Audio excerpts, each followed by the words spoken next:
What's up, guys? User here. I've been playing a little bit of ESG. I wanted to go back and look at some of the gameplay and specifically be talking about the offensive and defensive line interactions. Now, as you can see here, these guys don't look like much. What you're going to get here is a zone block left with a QB RPO reading off of this player. And there's just a bunch of really interesting gameplay elements that do take place here, which I really like. The QB does actually hand the ball off here, so we're going to talk about this play. I'm going to try to, just talk through it real quick. I love this right here. This defensive end just gets a really awesome outside swim move. He then basically just doesn't get picked up by this fullback, which I think was a user-controlled player, which kind of explains that.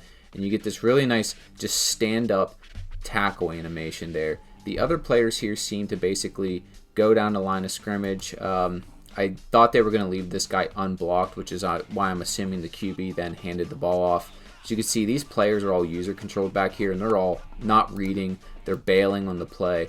But there's a lot of these offensive defensive line interactions, which I don't really see anybody highlighting in this game a whole lot, which I think is one of the more impressive feats.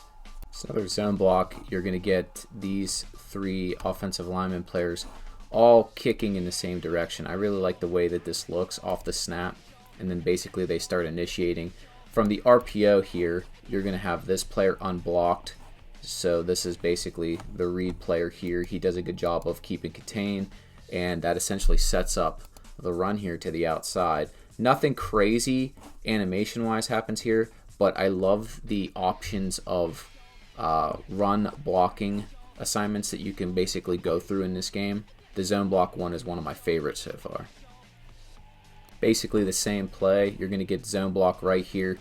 The defensive end actually wins here on this play, and I love the way that this plays out. As you can see, he gets his zone block steps. The defensive end takes a really good outside step and does a really nice block shed, which strings this play out to basically help the rest of the defense rally and make the tackle here on the ball carrier. Again, just love this animation playing out there. Rarity in ESG, you're going to get some power run game here. We're basically running some counter step ISO action, I believe, between these two players. I love this animation that plays out here with the left tackle and this end. It's an animation that needs to be incorporated into some games like Maximum Football and stuff. One thing you're going to get with this run is how bottled up it gets. And you can thank that that left tackle for losing the block here. And right there, when that player is down on the ground, you can see basically he gets pulled, which I've never really seen that a lot in a game play out the way it does. It creates a mess here. And I've begged for this to be added to some of these games. So with the mess here, you're either going to have to go around the mess, which you have a player forcing to play back inside here, which is really good football, or try to cut up into this pile of players here. As you can see, it gets just convoluted immediately. You have a tackle, which then turns into a gang tackle of players that are basically getting in on the play here. This guy spins off of a block and comes in and makes a really good single leg waist takedown. It's really just good football. And I know a lot of people that play this game, this is boring to them. This absolutely fascinates me, the way that some of these plays like this take place. I'm going to get another zone block right here, and I love this interaction between the nose and the center. Got an immediate read. He feels out the zone block coming, overpowers the center to the point where he's on the ground.